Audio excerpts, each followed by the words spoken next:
माननीय सभापति महोदय, मैं सर्वप्रथम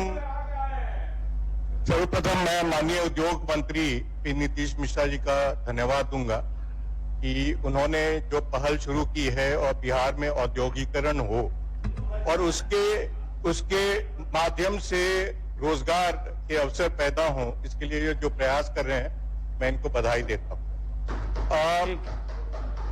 दिसंबर में बिहार बिजनेस कनेक्ट समिट जो हुई थी उसमें 1.81 लाख करोड़ के इन्वेस्टमेंट प्रपोजल्स मिले थे। मेरे इसमें दो प्रश्न हैं कि ये जो प्रपोजल जिनके मेमोरेंडम ऑफ अंडरस्टैंडिंग साइन हुए थे उसमें से ऐसे कितने प्रपोजल्स हैं जिनका एक कॉन्क्रीट शेप ले रहा है, नंबर वन। और ये जो प्रपोजल्स आए ये किन सेक्टर्स में आए, ये मेरे दो प्रश्न हैं। अगर इसका जवाब मिल जाए तो मैं बड़ा आभार रहूंगा। ठीक, माननीय मंत्री। माननीय सभापति महोदय, उसका रिफ्लेक्शन हमारे उत्तर में उनको नहीं मिला होगा। सेक्टर वाइज का जहां तक इन्होंने प्रश्न किया है, 1,81,000 करोड़ में मेजर शेयर जो हमारा है वो रिन्यूएबल एनर्जी सेक्टर का है, जिसमें लगभग 90,000 करोड़ का एमओयू हमारा रिन्यूएबल एनर्जी में और पर्टिकुलरली उसमें सोलर के लिए आया है। तो ये प्रस्ताव भी सोलर रिन्यूएबल एनर्जी वाले प्रोजेक्ट्स के इम्प्लीमेंटेशन में समय लगता है।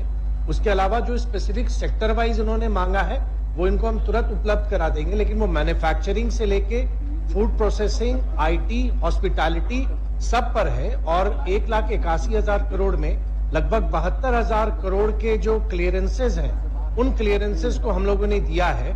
बहुत सारी इकाइयों में लैंड को भी हम लोगों ने अलॉट किया है और हमारे यहाँ एक अलग कोषांग बना हुआ है जो case to case sector wise प्रत्येक निवेशकों से बात करके निवेश के उनके प्रस्ताव को एग्जीक्यूशन में उनको हैंड होल्डिंग प्रोवाइड कर रहा है। सभापति महोदय, इसके बाद इन्होंने कहा कि 24-25 के जो वित्तीय वर्ष है उसमें जो प्रपोजल्स आए उसके बारे में मैंने पूछा, ये सही है, लेकिन मैं उसमें एक और उसमें जोड़ता हूं कि इससे पहले के वर्षों में जो प्रपोजल्स आए उनमें कितने एक फाइनल शेप ले रही हैं, उसके बारे में अगर जानकारी दे दें तो बहुत अच्छा रहेगा। मेरा भी सप्लीमेंट्री है और वो ये है कि मैं ये जानना चाहता हूं माननीय उद्योग मंत्री जी से कि एक इन्वेस्टमेंट को बिहार में आने में और लगने में कितना वक्त लगता है, नंबर एक। नंबर दो, आपके पास में कोई इस तरह की सिस्टम है, one window kind of thing, कि वो कितने दिन में कर लेगा? देखिए गुजरात में और अन्य राज्यों में ये तो पहले भी आ चुका है। आपने पहले भी। हाँ, तो जरा बताएं हमको।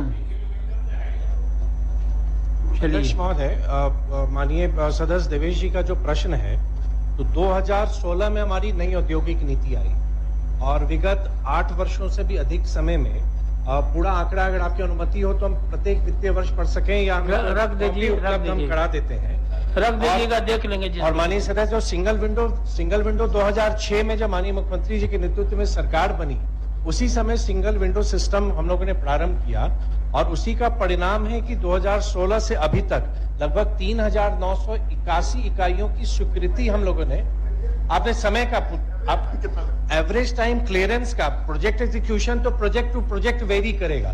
कोई प्रोजेक्ट 3 महीने में भी प्रारंभ हुए, हमारे यहाँ 52 दिन में भी टेक्सटाइल की यूनिट प्रारंभ हुई है। लेकिन जैसे सीमेंट की हम बात करें या रिन्यूएबल एनर्जी की हम बात करें तो वो टाइम टेकिंग है। और जहां तक SIPV का है तो प्राय 90 दिन के अंदर में ये हम लोग सुनिश्चित करते हैं कि जो SIPV के डिफरेंट डिपार्टमेंट से जो क्लियरेंसेस लेने होते हैं वो निवेशक को हम with in that time period उनको हम अप्रूवल देते हैं। ठीक।